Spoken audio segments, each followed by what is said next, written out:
We want to talk a little bit about the the actions of the loop of Henle, especially the loops of Henle of juxtamedullary nephrons, and how that contributes to water conservation, saving of water, reabsorption of water by the nephron. And so we have to sort of start over here with our juxtamedullary nephron. Again, so we've got cortical nephrons that sit up above here, that would sit up higher in the cortex, and they would have very short loops that would come down. And then they'd have their distal convoluted tubules, and then they would have it pass here behind much longer collecting ducts, right? And I could make this tube-like as well, just like the other one, right? That's a cortical nephron. This guy is a juxtamedullary nephron, and juxtamedullary nephrons sit at that border. So their glomeruli are just barely in the cortex. So if I draw a border here, the cortex is up here, and the medulla is down here. And so they have these much longer loops of Henle that go deep into the medulla. Sometimes some of the cortical nephrons, their loops don't even make it to the medulla. And that's actually really important because, as we'll see in a minute, these long loops provide a very important function that allows for water conservation largely by the collecting duct, which is found over here. Right? So this is the loop here. Right? Loop of Henle. This would be the PCT, proximal convoluted tubule. This is the DCT, distal convoluted tubule. And so the proximal convoluted tubule is doing its thing, right? We get filtration first, right? Then the proximal convoluted tubule is driving a whole lot of reabsorption. 2/3 of water and electrolytes, 100% of nutrients.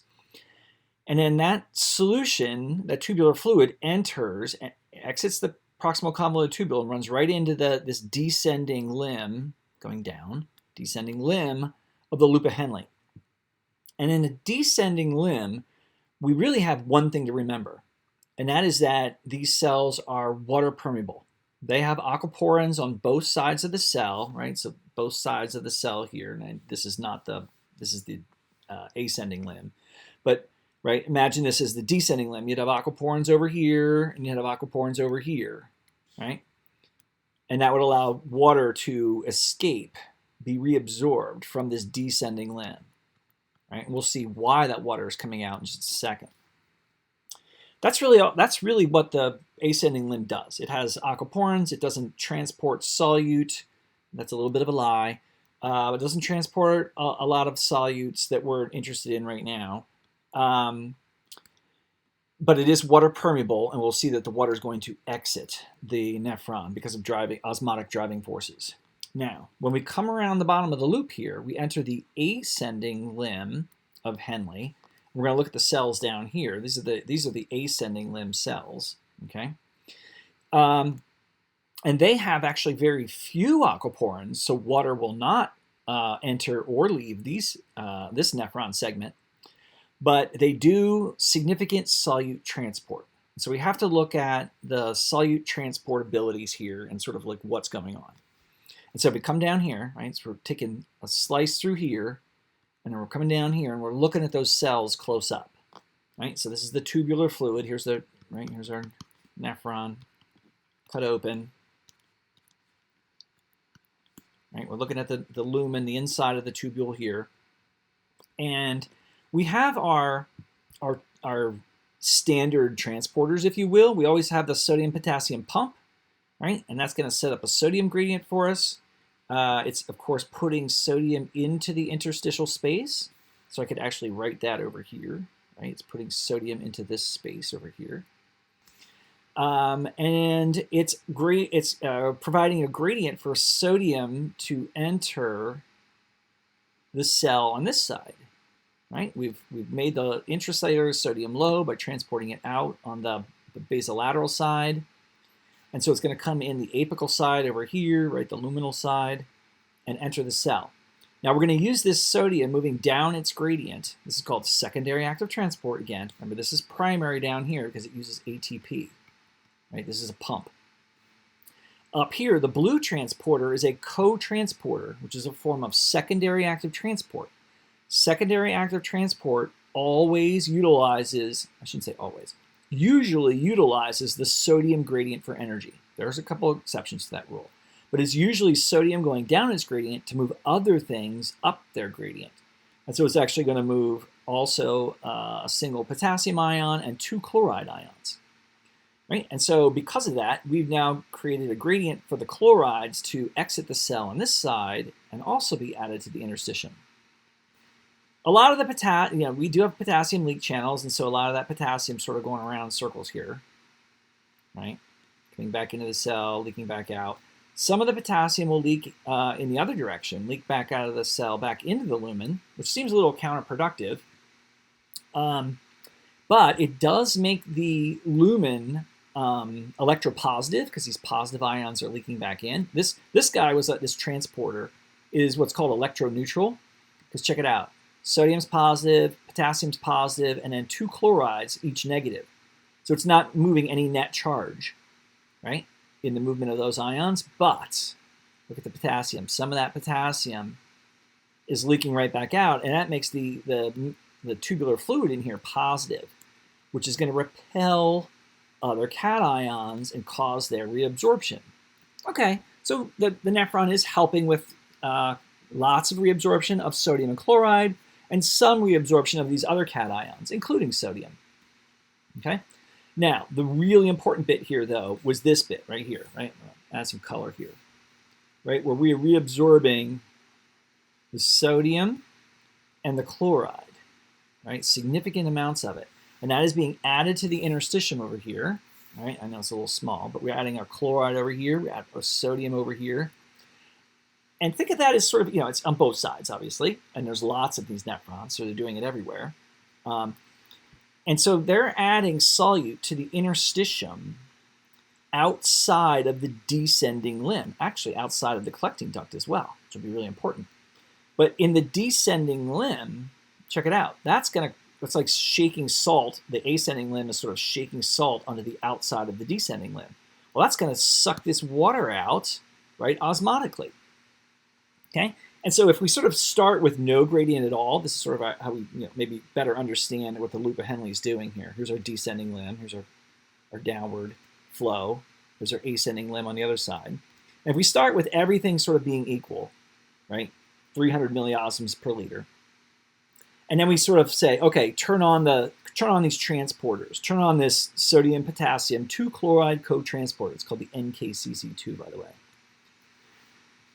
We turn that on, and all of a sudden we're putting sodium and chloride into the interstitium. We make it saltier, right? And then check it out. The next step would be the water would move, right? Water moving out of the descending limb. Well, a byproduct of that is, well, 2 byproducts. One is you made the interstitium saltier, right, by putting the solute in from the ascending limb.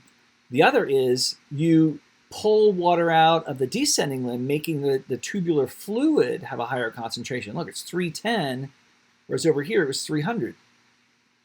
Remember, this is flowing. So this 310 is going to come around the corner of the loop down here. It's going to be on the other side. Well, we're going to continue to transport outward. But now we started at a higher interstitial solute concentration, so we bump it up even higher. Now it's at 320. That's going to pull water out of the descending limb, making it saltier. Now it's 320. Bring it around the corner. Repeat, right? Repeated cycles of this.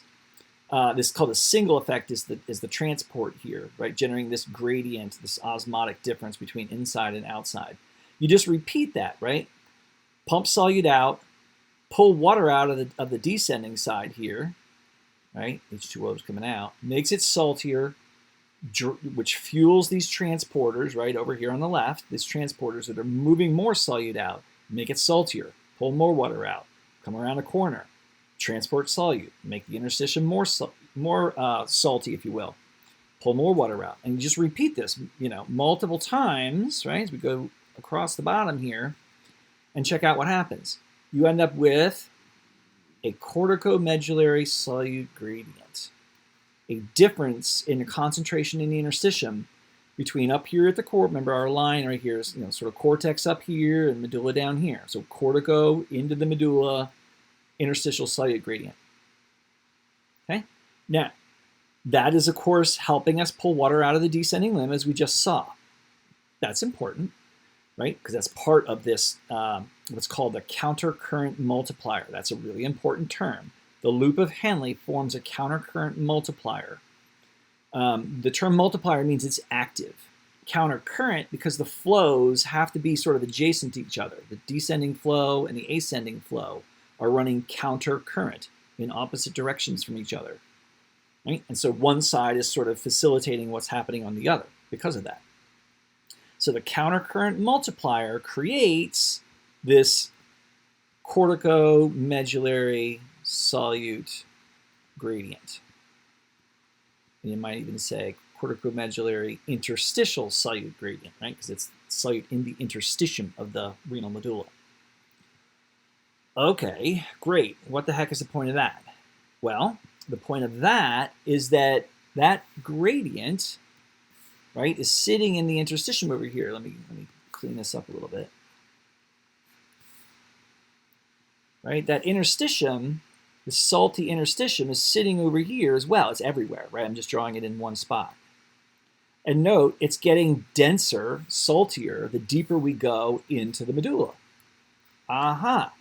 Now we can think about what's happening at the collecting duct. And we are providing an osmotic gradient, right? Because there's solute on the inside here too. There's waste solutes, right? So we need to pull water out here to conserve water. We need to put more solute on the outside than there is on the inside, creating a gradient that drives water movement outward. This makes the very key, like sort of evolutionary adaptation of this loop of Henle is that it provides a mechanism of dramatically conserving water, right? Minimizing urine volume while sort of maximizing waste excretion. That's really important for organisms that live in, including humans, that live on land, or terrestrial, right? Live on land, or especially in arid regions where water might be limiting. You really don't want to have to excrete 5 or 10 liters of urine a day and then have to drink that same volume to maintain a steady state, right? So because of the loop of Henle, which is a countercurrent multiplier, we generate this interstitial solute gradient, which dramatically aids water reabsorption at the collecting duct, minimizing our urine volume. In other words, creating a relatively concentrated urine in a small volume, conserving water, so we don't have to drink quite as much. It is important to note that the water permeability here, and we won't get too deep into this right now, but the water permeability in the sort of from here, from the late DCT, all the way down to the bottom of the collecting duct, that is the site of anti-diuretic hormone activity. And what that ADH does, and it's also known as vasopressin, by the way, but anti-diuretic hormone provides the pathway, provides the aquaporins that the water will allow the water to exit the collecting duct and the end of the DCT here due to an osmotic gradient. Without ADH, you would not have, it's called aquaporin 2, it's a very specific aquaporin, but you would not have the full pathway for water reabsorption, which means though if you took away ADH, there'd be much less or zero water permeability at the extreme, which means much more water would stay inside and your urine volume would be very high. So that explains the name. A for anti-diuretic, right? It's helping you reabsorb water, right? That's an anti-diuretic effect. Of course, and again, without it, you have diuresis, right? Because that water would be stuck on the inside, would not get osmotically removed, even if there's a gradient, right? Because it's trapped, can't get, there's no aquaporins, can't get out. And then, of course, your urine volume would be much larger. And so how do we regulate our blood volume and blood osmolarity? Adjust the ADH. If you adjust the ADH levels, you adjust the how much the collecting duct responds to that gradient on the outside of it and regulates the urine volume that we produce. All right, so a couple of key points there. The ADH regulating that, right? The loop of Henle is known as a countercurrent multiplier. It creates this corticomedullary solute gradient that we described, how it shows up. The key transporter is this NKCC2 co-transporter. There's actually there are drugs that block the activity of that. Woohoo! If they block the activity of that, then you block the sodium and the chloride reabsorption, which means you don't create the gradient, which means you can't reabsorb as much water, which makes those drugs diuretics, right? An NKCC2 blocker would diminish this gradient and inhibit your ability to reabsorb water, making your urine volume go up dramatically, right? That's diuresis. Okay, so that's the real. A lot of these other ones are found everywhere, right? The sodium potassium pump, potassium leak channels, they're all over the place. But this NKCC2 co-transporter is very specific to solute transporting epithelia for this, formation of this gradient that we're talking about here. All right, I think that'll do it for our loop of Henle, countercurrent multiplication, and conservation of water.